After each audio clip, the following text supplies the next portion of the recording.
আপনার বাচ্চার hearing loss ধরা পড়েছে, হিয়ারিং এইড দিয়েছেন, কিন্তু হিয়ারিং এইড দিয়ে কোনো বেনিফিট পাচ্ছেন না, বা বাচ্চা এখনও কথা বলছে না বা ঠিকমতো কানে শুনছে না। আসসালামু আলাইকুম, আমি Mohammad Ashikur Islam Anik, audiologist and speech language pathologist, in-charge of audiology and speech language pathology department, clear hearing solution.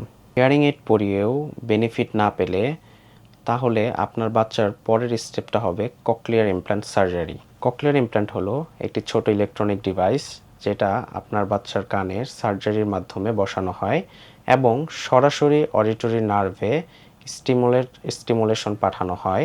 এখানে বাচ্চার আউটার ইয়ার বা মিডল ইয়ারের কোনো কাজ থাকে না, ডিরেক্ট আমাদের ইনার ইয়ার বা অডিটরি নার্ভের মাধ্যমে ব্রেনের শব্দ পৌঁছায়। যাদের হিয়ারিং এইড দিয়ে কোনো উপকার হচ্ছে না তাদের জন্যই মূলত এই ককলিয়ার ইমপ্ল্যান্ট সার্জারি।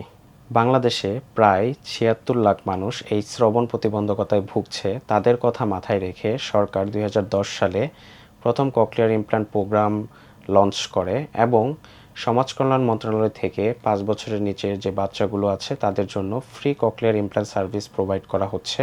এই সার্জারিটি সম্পূর্ণ বিনামূল্যে বা স্বল্প মূল্যে করা হচ্ছে।